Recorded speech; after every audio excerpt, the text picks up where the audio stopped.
కదా. వాస్తవానికి ఇక్కడ అమ్మఒడి ఎలా అమలు జరిగింది అనేది ఒక కేస్ స్టడీ అండి. అవును. దాని నుంచి తల్లికి వందనం.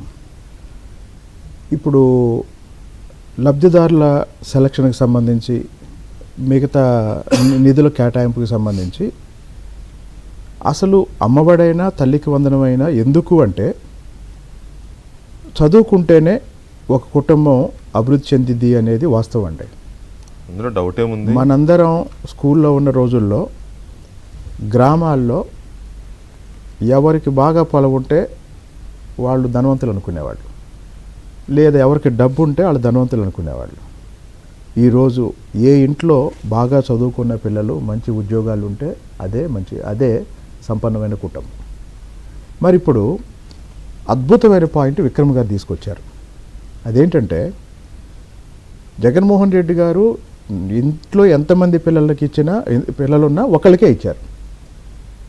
ఒక 2 తరాల వెనక్కి వెళ్తే ఈరోజు మీరు గ్రామాల్లోకి వెళ్ళి చూడండి, 2 అన్నదమ్ముళ్ళు ఉంటే ఒకడు ఊళ్ళో వ్యవసాయం చేస్తూ ఉంటాడు, ఇంకోటి చదువుకొని పట్టణంలో ఏదో పని చేస్తూ ఉంటాడు. లేదా 3 ఉంటే ఒకళ్ళు ఊళ్ళో వ్యవసాయం ఉంటాడు, ఒకళ్ళిద్దరు ఎవరో కుటుంబంలో ఒకళ్ళిద్దరు చదువుకొని చేస్తూ ఉంటారు. ఇప్పుడు మీ ఇంట్లో మీరు వచ్చారు, మా ఇంట్లో నేను వచ్చాను, వాళ్ళ ఇంట్లో వీళ్ళు వచ్చారు, ఇలా ఉండేది. దానికి కారణం ఏంటంటే ఆ తల్లిదండ్రులకి ఆర్థికంగా అందరినీ చదివించే స్తోమత లేకపోవటం. ఇప్పుడు ఈ తల్లికి వందనంలో every child gets an opportunity to change life.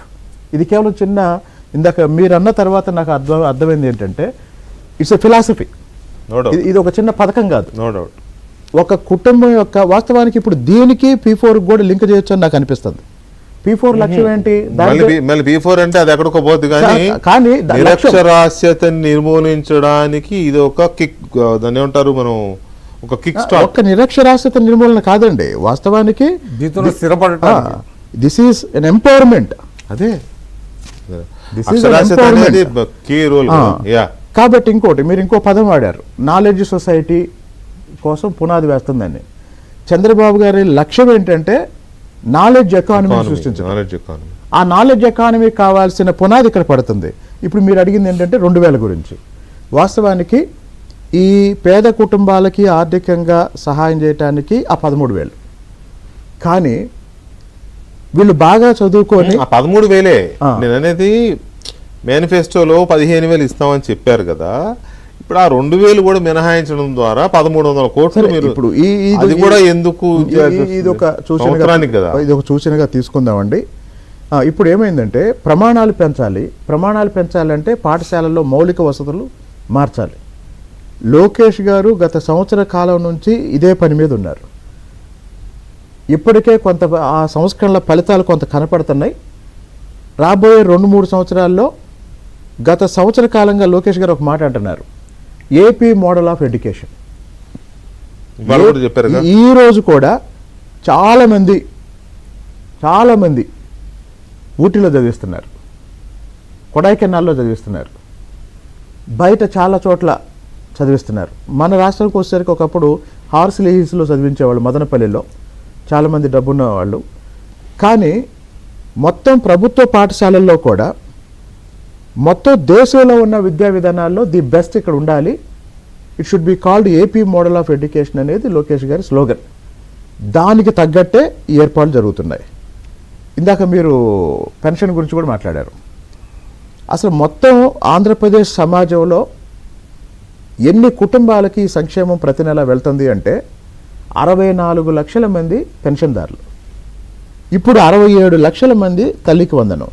64 లక్షలు 67 లక్షలు అంటే అందులో డ్యూయల్ ఇది ఉండొచ్చుగా, కొంతమంది ఉండొచ్చు. నేను చెప్పేది ఇన్ని కుటుంబాలకి ఈ సహాయం డైరెక్ట్గా అందుతుంది కదా. అంటే సంక్షేమం విషయంలో గతంలో మీరు ఏ ప్రభుత్వంతో పోల్చుకున్నా కూడా ఇంత భారీగా ఇంతకుముందు లేదు. ఇప్పుడు మనం మాట్లాడుతూ ఈ పథకం గురించి నేను చెప్పిన, యామిని గారు చెప్పిన, మీరు చెప్పిన, విక్రమ్ గారు చెప్పిన పథకం గొప్పది అని చెప్తూనే చిన్నవి ఉంటే బాగుండేది, దీని ప్లస్లు ఏంటి, స్ట్రెంగ్స్ ఏంటి, వీక్నెసెస్ ఏంటి అని మనం మాట్లాడుతున్నాం. ఇప్పుడు నేను కూడా అన్నా, నా 2,000 దానివల్ల ఇదేంటి అని నేను కూడా ఒక పదం వాడాను. ఇప్పుడు వాళ్ళది మాది మీడియా అని చెప్తారు కదా, సరే అది రోత మీడియా, నీలి మీడియా, అదే చర్చ నడుస్తూనే ఉంది. పథకం గురించి రిలీజ్ గురించి రాస్తూ నీ సజెషన్స్ ఏమైనా ఉంటే ఇవ్వు, తప్పలేదు. అసలు మొత్తము నెగిటివే, అందులో ఇంకా అసలు ఏమీ లేదు. సో ఆ అవకాశం కూడా ఇవ్వకపోతే ఒకటి నెగిటివ్ వల్ల ఎవరికి నెగిటివ్ అనేది కూడా ఇప్పుడు ఆలోచించాలండి. ఎందుకంటే సొసైటీ ఈజ్ హైలీ అవేర్, అది సొసైటీ నిజమే. Highly educated. ఎవరు ఏం చేస్తున్నారు అనేది అందరు గమనిస్తున్నారు. ఒక మంచి పనిని విమర్శించేటప్పుడు విమర్శించే వాళ్ళకి ఎక్కువ నష్టం జరిగింది, నో డౌట్. అందులో అది ప్రజలు గమనిస్తారు. ఇక మనం ఎడ్యుకేషన్కి సంబంధించి లోకేష్ చాలా కీలకమైన పాయింట్స్ చెప్పారు. అది